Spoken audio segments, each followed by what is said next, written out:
Assalamualaikum warahmatullahi wabarakatuh. Kita akan melanjutkan kembali pembahasan kita mengenai bagaimana menulis jurnal artikel yang kita harapkan bisa terpublikasikan di jurnal bereputasi atau bisa kita presentasikan dalam konferensi setingkat nasional ataupun internasional, sehingga kita bisa memiliki banyak pengalaman dan bisa mencari pengalaman serta ilmu pengetahuan dari tempat lain. Kali ini kita akan fokus membahas bagaimana menulis bagian introduction.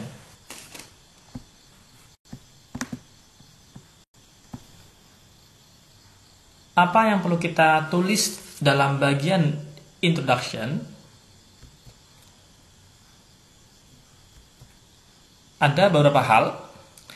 Bagian ini bisa saja sangat bervariatif tergantung pada jenis terbitan, gaya selingkung publikasi jurnal yang ingin kita bidik, ataupun apa yang diharapkan dari atau template dari konferensi yang akan kita ikuti. Saya membahasnya dari secara umum saja. Yang pertama, bagian ini diharapkan berisi satu mengenai topik yang akan kita bahas. Tentang apa sih topik itu? Membahasnya atau menulisnya tidak perlu terlalu jauh.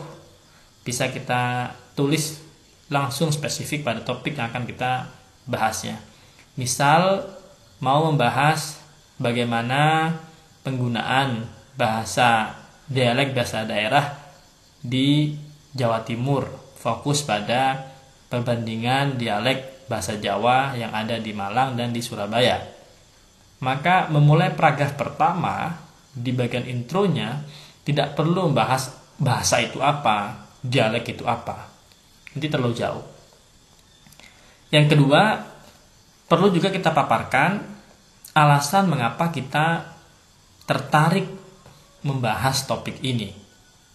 Selanjutnya, kita berikan argumentasi mengapa topik ini penting untuk dikaji. Yang membuatnya ini menjadi menarik dan unik adalah bagian ini juga perlu kita berikan overview mengenai apa yang sudah peneliti terdahulu lakukan atau apa yang sudah para expert itu ketahui mengenai topik kita yang kita bahas. Itu sudah masuk pada sebenarnya bagian dari previous studies yang kita overview, yang kita cari benang merahnya dari sekian banyak previous studies yang kira-kira relevan dan kita mau state something.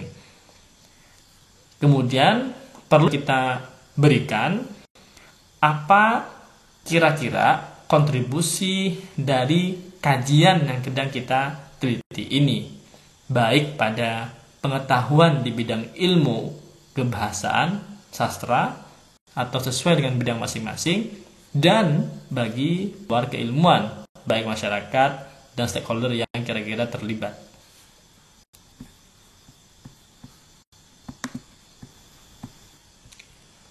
Nah, secara teknis, maka kita bisa menulis bagian ini dengan memulainya dari klaim yang kira-kira paling relevan dengan topik kita. Kita kemudian bisa mengoverview bagaimana kajian-kajian terkini dalam topik yang sedang kita kaji. Bisa pula dengan kita memaparkan bagaimana existing thought atau current studies yang berhubungan dengan topik kita. Itu semua untuk menceritakan, memberikan bahwa ada novelty, ada research gap yang perlu dan penting untuk diisi, sehingga kita melaksanakan atau melakukan studi pada kajian ini.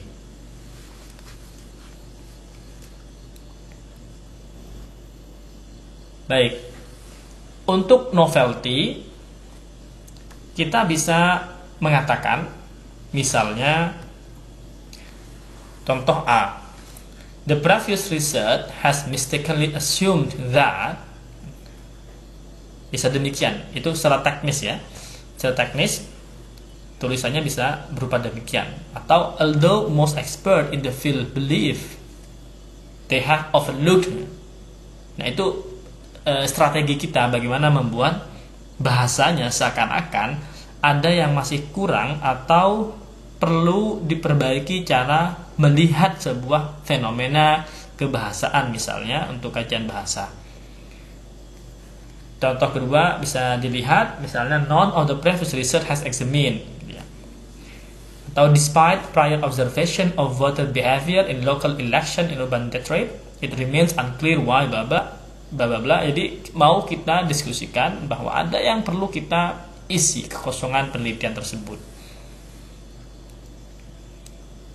Nanti caranya bisa banyak, ini hanya sebagian kecil dari contoh-contoh yang ada, bisa dilihat di Google atau buku panduan Handbook of International Academic Writing for International Students.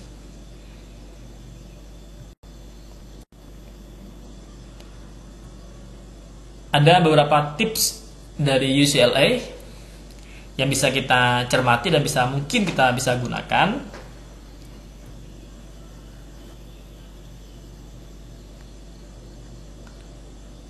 Bagaimana memposisikan klaim kita. Mereka memberi nama inquisitive thesis. Misalnya, previous research suggests an interesting correlation between A and B, therefore my research will. Jadi kita mau mengekstensi, melanjutkan existing research atau studies, bahwa the subject in question is important, curious or otherwise interesting.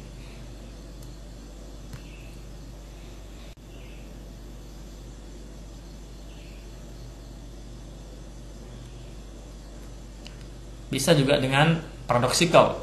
Although most expert in the field believe they have overlooked blah blah blah, my research will apa. Jadi kita memberikan kontras posisi ya pada existing studies atau previous studies yang menurut kita mereka kurang tepat dalam memahami fenomena yang sedang kita kaji.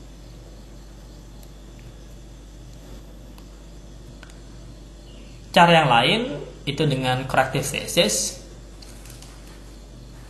bahwa ada loh yang topik yang belum terlalu banyak diteliti oleh orang lain atau diteliti tapi misunderstood atau misinterpreted.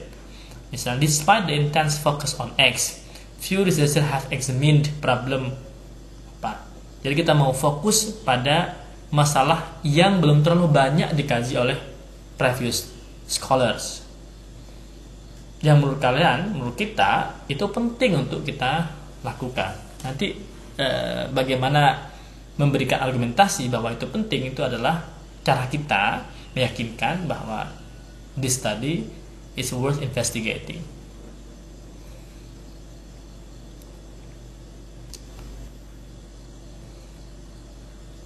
Penting pula kita memberikan stres pada nilai-nilai kerelevanan, keselarasan, apa yang kira-kira atau mengapa kajian yang kita kaji ini itu relevan dan kira-kira akan memberikan kontribusi apa, baik pada aspek akademik maupun non-akademik.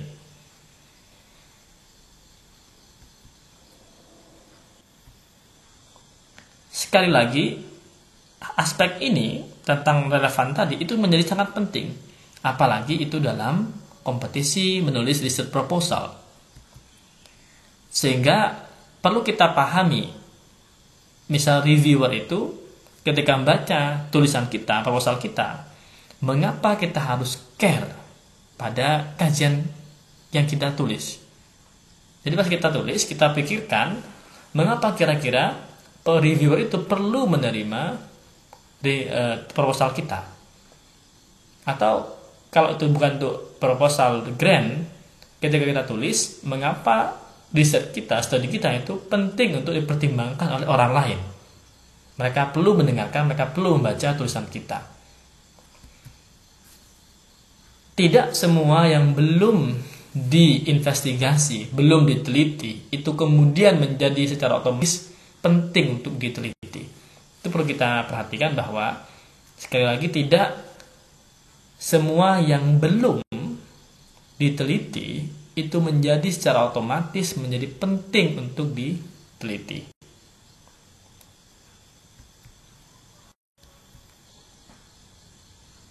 Nah, strategisnya adalah ada beberapa hal untuk menulis bagian introduction ini.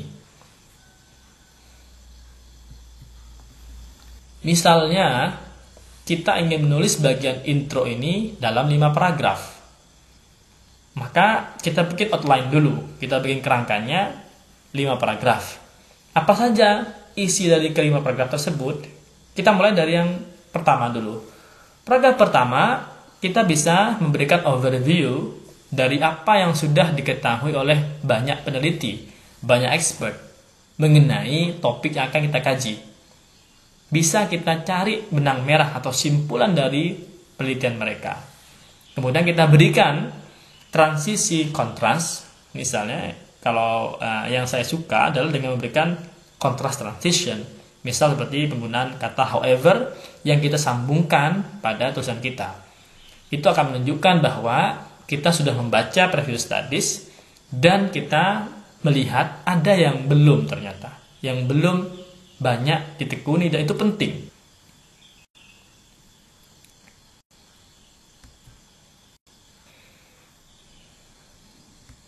Contoh. Kita perhatikan contoh ini. Untuk paragraf pertama di bagian intro.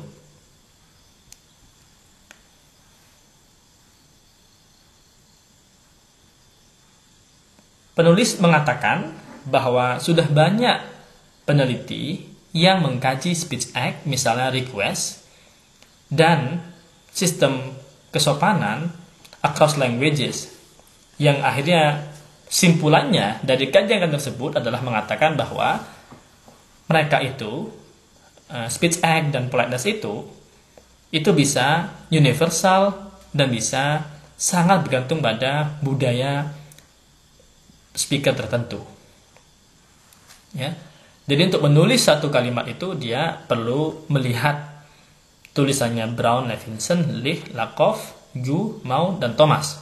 Ada 6. Kemudian dia menambahkan the act of request was examined across genre. Ya, request secara khusus menurut dia sudah diteliti dari berbagai atau di berbagai macam genre. Seperti di editorial, kemudian direct email letter, dan letter of appeal. Nah, dia membukanya dengan kalimat ini, bahwa sudah ada dan banyak meneliti mengenai speech act, termasuk request, dan politeness system. Yang simpulannya itu bisa universal dan bisa culture bound. Kemudian dia mau fokus lebih spesifik. Request itu ternyata diteliti di berbagai macam genre. Ada yang di editorial introduction, ada di email, ada yang di letter of appeal. Ini sebagian saja, karena juga ada yang meneliti di business letter seperti Xu dan Liu. Kemudian perhatikan apa yang ditulis. What remain unexplored is the request by non-native English students communicated via electronic device. Nah, menurut penulisnya adalah ada ternyata yang belum banyak diteliti, yaitu bagaimana request digunakan oleh non-native English students yang mereka komunikasikan melalui media elektronik seperti email gitu ya mungkin ya. Nah, dia menceritakan bahwa previous studies itu lebih banyak studinya pada native English berarti untuk yang request. Lalu dia menambahkan dalam paragrafnya tujuan dari tulisan ini, riset ini. Thus, this study aims to explicate direct structure, move, tenor, lexical grammar dari permission letter pada EFL student yang non-native. Karena dia bilang banyak kajian yang fokus pada native, sehingga dia fokus pada non-native. Di sini fokus pada EFL student. Di mana? Di Indonesia. Elektroniknya apa? Melalui WhatsApp Instant Message. Jadi dia udah menarik pada hal yang lebih spesifik. Penulis akan fokus membahas pada permission letter di WhatsApp Instant Message pada EFL student di Indonesia. Apa ekspektasinya? Tujuannya, mengapa itu menurut dia penting? Karena menurut penulisnya it could expand academic discussion of request.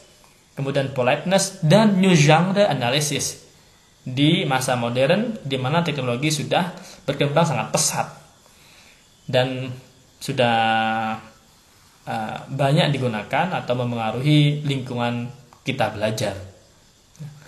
Ini satu paragraf di bagian introduction, bagian pemula, yang sudah memuat kira-kira overview dan existing studies bagaimana kajian mengenai request yang berhubungan dengan politeness sudah dilakukan oleh beberapa orang. Kemudian dia ada ternyata yang belum diteliti, dan dia mau meneliti itu karena menurut penulisnya itu penting untuk diteliti. Sehingga gambaran paragraf awal itu sudah menggambarkan isi dari bagian intro yang akan kita tulis. Tentu untuk menulis ini tidak bisa kita membaca hanya 1-2 previous studies. Kalau diperhatikan, dia agar bisa menulis satu paragraf ini, paling tidak dia membaca beberapa tulisan. Punya Sadeghi, Upton, Flauder, Thomas, Mau, Gu, Lakoff, Lich, Levinson. 1, 2, 3, 4, 5, 6, 7, 8, 9. Nah, sehingga memang pada video sebelumnya saya mengatakan bahwa untuk memulai penelitian, maka setelah kita punya topik, kita perlu memetakan apa kajian-kajian yang paling relevan dengan kajian kita. Sehingga kita bisa mencari tahu di mana distingsi atau novelty yang akan kita buat. Misalnya kita sudah pernah belajar pragmatics, maka 3 previous studies awal ini itu bisa kita simpulkan dari materi itu. Tapi apa yang dilakukan pada request secara spesifik itu perlu kita baca dan perlu kita lihat apa yang belum. Sehingga sebelum kita nulis bagian intro, pastikan kita sudah membuat meta analisis apa yang sudah oleh siapa, menggunakan apa yang belum. Yang kita mau masuk pada ruang atau bagian puzzle yang belum diisi oleh previous studies. Lalu kita tinggal nanti membuat argumentasi mengapa itu penting untuk diteliti.